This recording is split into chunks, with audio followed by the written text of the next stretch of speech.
The political decisions people make will affect many lives. Many people see politics as the government and the laws being made. While that is true, it's way more complicated than that. I don't know what type of procedure is this. Some of you may be aspiring to positions of leadership in the political arena. And I accepted full responsibility. But the question is, why do you want to lead? It has everything to do with you. Every law that is made will impact many. Sometimes the decisions do affect people negatively. Therefore, it's very important to note that every vote that you cast will either break or make people. Politics with GA brings you the latest political news as well as insight and analysis as we discuss the most important issues that matter.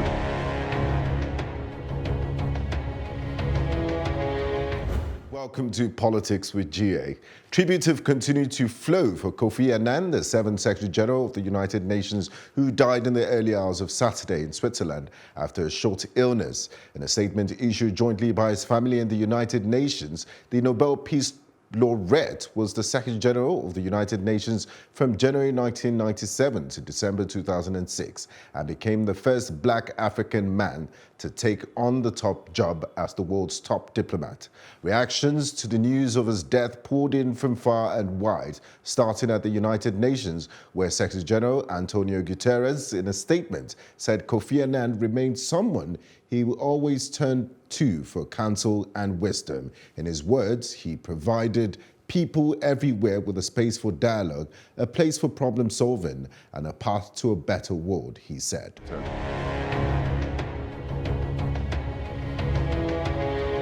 Ghanaian President Nana Akufo-Addo announced a week of mourning for one of our greatest compatriots and noted Kofi Annan was an ardent believer in the capacity of the Ghanaian to chart his or her own course on the path to progress and prosperity.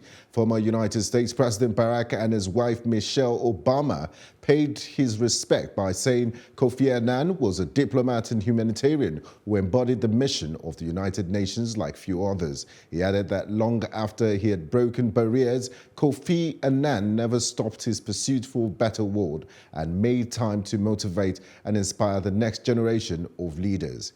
Here's a timeline of the life and times of Kofi Annan. The world is mourning the death of the 7th Secretary General of the United Nations, Kofi Annan. He was born on the 8th of April 1938 in Kumasi, Ghana. From 1954 to 1957, Mr. Annan attended the elite Fansimpin School, a Methodist boarding school in Cape Coast founded in the 1870s. Annan went on to study economics at Macalester College, international relations from the Graduate Institute in Geneva, and management at Massachusetts Institute of Technology. He began his career at the United Nations in 1962, working for the World Health Organization's Geneva office. He went on to work in several capacities at the UN headquarters, including serving as Under-Secretary General for Peacekeeping between 1992 and December 1996. Kofi Annan was appointed as the Secretary General on the 13th of December 1996 by the Security Council and later confirmed by the General Assembly, making him the first office holder to be elected from the UN staff itself. Kofi Annan's two-term tenure in the United Nations as Secretary General reformed the UN bureaucracy. He worked to combat HIV and AIDS, especially in Africa, and launched the UN Global Impact. After leaving the United Nations, he founded the Kofi Annan Foundation in 2007 to work on international development and mobilize political will to overcome threats to peace, development, and human rights. The foundation was also a humanitarian funding for malaria and HIV and AIDS. His humanitarian work won him a Nobel Prize, but also earned him a lot of critics. In 2012, Mr. Kofi Annan was the UN Arab League Joint Special Representative for Syria to help find a lasting solution to the ongoing conflict there. In September 2016, he was appointed to lead a UN commission to investigate the Rohingya crisis. Kofi Annan got married to Titi Alakija, a Nigerian woman from an aristocratic family, in 1965, and together they had 2 children, a boy and a girl. The couple separated in the late 1970s and divorced in 1983. In 1984, Kofi Annan married Nani Maria Lagergren, a Swedish lawyer at the United Nations. He died peacefully on the morning of August 18, 2018, after a brief illness. He was aged 80.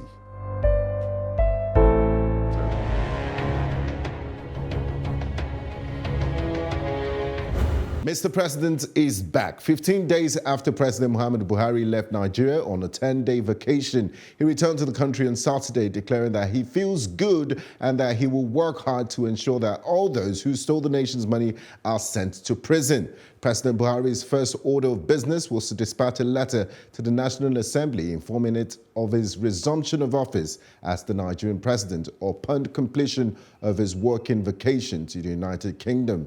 In a swift reaction, the PDP welcomed President Buhari's declaration to jail Treasury leaders. It, however, challenged him to show integrity by starting with the investigation and persecution of members of his party, the All Progressive Congress. The PDP specifically asked the president to start by investigating the national chairman of the APC, Mr. Adams Oshiomhole.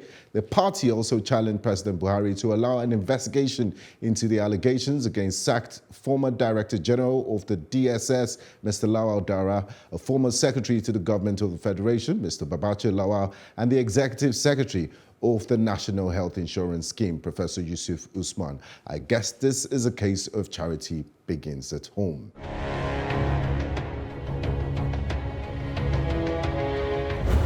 It's 179 days to the general elections. INEC plans to spend 224 billion naira on the 2019 elections. Here's a breakdown of INEC's budget.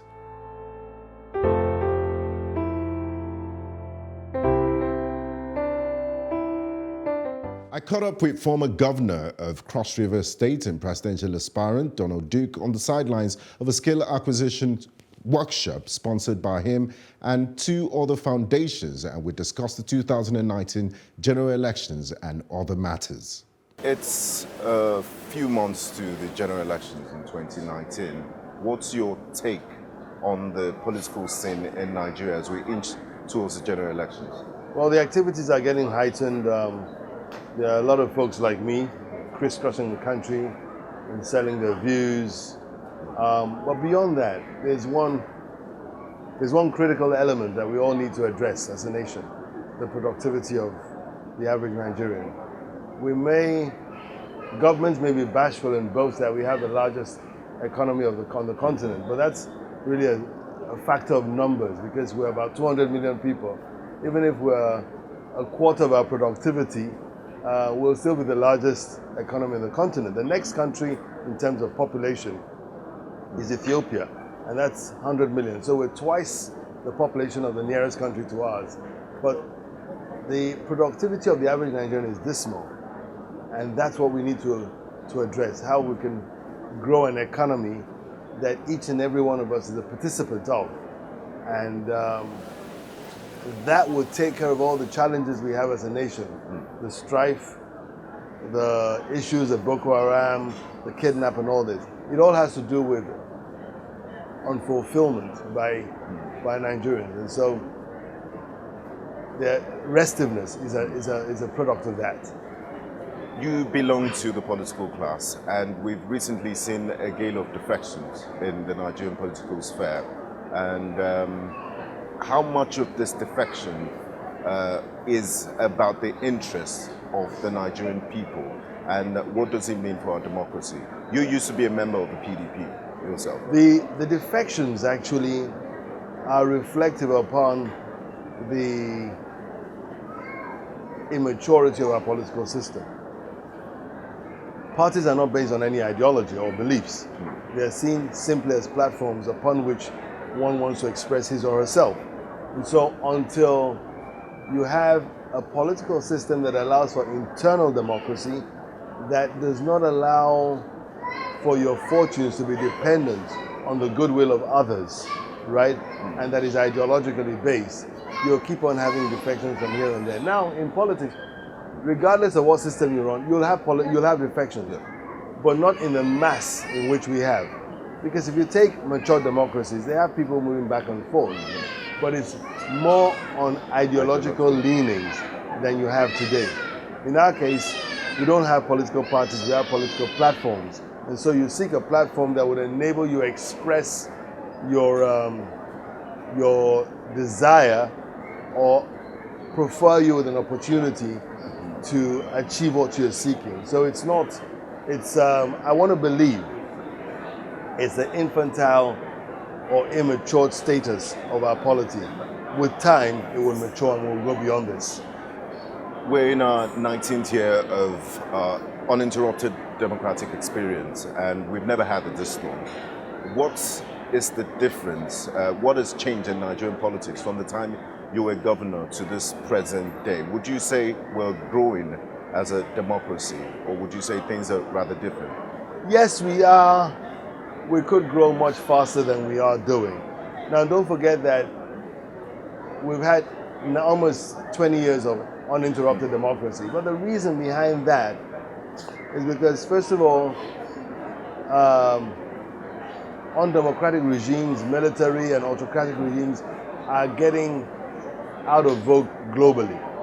And so the rest of the world will not tolerate it, for instance. You saw what happened in Gambia, where the president lost an election but stayed on. Then ECOWAS came up and flushed him out. That's the mood of the nation. And if ECOWAS, led by Nigeria, should do that, then Nigeria also should be exemplary in its democratic stance. But going forward, I said I would like to see it accelerate, because we're still not sure of the sanctity, the integrity of our electoral process, which is a major plank upon which democracy is all about, the electoral process. So we could do better in some aspects than we're doing today. But by and large, as long as we're not reversing and we're not standing still, we obviously are going forward. What I would like to see go forward faster. Now, you mentioned ideology earlier. In Ekiti State, we witnessed an election that was contested between a professor and a PhD holder. But in the run-up to the elections, we didn't hear any genuine, articulate plans for the people. It was just attacks from one party to the other, devoid of ideology. Are you worried about the type of politics we play in Nigeria? That yes, I am. Of ideology? I'm worried. And how can we get the people to have that conversation and the politicians to talk about those things that matter? There's a lot of disillusionment about the political class. A lot of folks out there believe that regardless of who you vote for, when they get there, they're not going to remember you anyway. And even if they profess to do so many things, upon getting there, they won't do it. And so that, in a way, has whittled the level of discourse. Unfortunately, we have a thinning middle class. It's a middle class that really holds the ruling class accountable. That's thinning, and it's even under threat. So what happened in Ekiti was typical of where we find ourselves today. You heard a lot of money changing hands. They were talking about stomach infrastructure and all that, which is a very sad thing. And that's why I said earlier on, I wish our democracy had moved faster, where we now hold our leaders accountable and responsible. It reflects upon the number of people who are even willing to go get registered to vote, because they don't believe anything would happen. And I hope that even though this may be the environment, that the folks who eventually find themselves, and I hope I'm the one, in office, would take a cue from this, build an economy that is participatory of the vast number of our people, so they see themselves as stakeholders in the Nigerian project. Right now, too many people don't see themselves as stakeholders, so they really don't care, because they don't see how X or Y being in government will better their lot. Now let's look at candidates Donald Duke. You were one of the first to put your hat in the ring for the 2019 elections. You're cut from a different cloth. The EFCC, at the end of your tenure as governor, you're one of the few that they didn't have any case of corruption on. How do you plan to win elections in Nigeria? How do you plan to shake up a system that makes money very important? Well, How do you plan to make money irrelevant in 2019? It's very difficult. One candidate cannot make money irrelevant, right? If others are making money relevant. But what you need to do is, in speaking and meeting the people, you need to get them to appreciate that it's more than just giving you tokenism for an election, right? You've got to look at your life, the quality of your life. The people you put in office will determine the quality of your life. And I can tell you that broadly, 95% of the Nigerian electorate or the Nigerian populace are totally dissatisfied, right? And they know 4,000 or 5,000 will not change their lot. Yeah, but they've weaponized poverty now that they say, okay, this is the only chance I can Well, get I'm going something to be selling my record, and each of us should sell his or her record. That's all I have to sell. Given the opportunity, I did this, this, and that. I don't intend to change that now. I intend to do it even on a larger scale. So, fortunately, what I see, a number of aspirants who have come out have had some prior public service experience. Some don't have at all, but are reacting to those who have had and said, what did they do with it? I believe that I have, and I'm going to sell it, and I'm going to speak directly to the things that matter to them, right?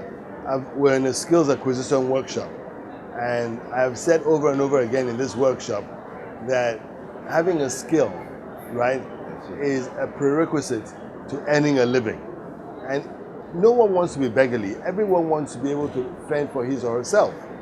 And so those are the issues I've been talking about, getting our country working. Now it's 6 months to the general elections. You were one of the first there, threw your hat in the ring, and you're yet to identify with a political party. Could you explain the reason behind this? And what party's platform are you likely to We are run on? currently in a state of flux. And you have PDP, you have APC, you have CUPP. So there's a state of flux going on. Right? I mean, INEC just registered 31 INEC just new registered parties. 23 more. Now, I want to ensure I'm on the ballot.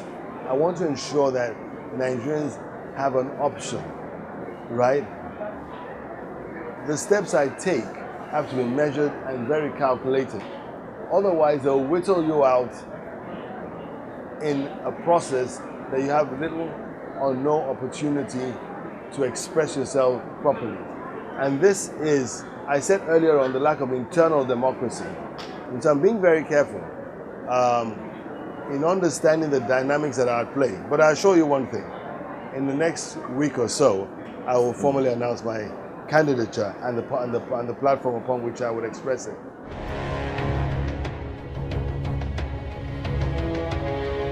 The Akwa Ibom State government has dragged the Economic and Financial Crimes Commission, the FCC, to court, demanding 50 billion naira as damages over the recent freezing of its state's accounts. Joined in the suit as co-defendants are the Attorney General of the Federation, Zenith Bank PLC, Sky Bank PLC, and the United Bank for Africa. The state government is complaining that the recent freezing of its account by the anti-graft agency for about some 2 hours was unlawful and had crippled both the economy and reputation of the state. I spoke with Senior Advocate of Nigeria, Professor Koinsola Ajayi, on the EFCC freezing of the state's accounts, and this is what he had to say. I think clearly not. EFCC is a creature of statute, and everything it does is subject to that statute. That statute itself is subject to our Constitution. So the starting point is not even the EFCC Act, it's the statute. And our statute creates a federal government where state governments are themselves sovereign. Our Constitution creates consolidated accounts for the states as it does for the federal government. So you have a federation account, consolidated revenue fund for the federal government, you have a consolidated revenue fund for the state government. And the money that goes into those accounts are income of government, treasury receipts, taxes, imposts, and levies. That's what goes there. It's not stolen money. Government doesn't steal money. EFCC can freeze proceeds of economic crime and no more. If there's money in a bank account that belongs to government, it cannot be stolen money. So by no... Does it belong to an individual? It doesn't belong to an individual.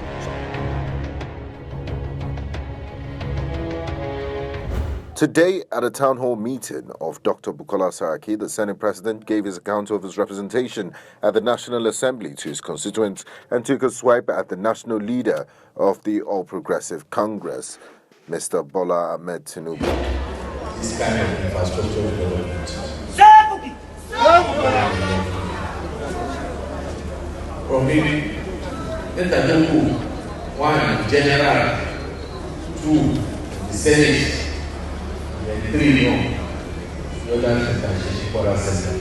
Asiwaju Bola Tinubu for accusing him that he dumped the party for the People's Democratic Party because he wanted an automatic ticket and sharing of the national wealth, saying the former Lagos State governor was only engaging in rhetorics. Saraki noted that he left the APC for PDP because the party generally ignored justice, equity and inclusiveness. Just as he said that President Muhammadu Buhari's administration constantly treated the National Assembly, especially the Senate, with contempt and acted as if the lawmaking body should be an appendage of the executive, which to him was unacceptable, adding that it became imperative for him to stand by the legislative arm and defend the nation's democracy. Thanks for watching Politics with GA. See you next time. The political decisions people make will affect many lives. Many people see politics as the government and the laws being made. While that is true, it's way more complicated than that. I don't know what type of procedure is this.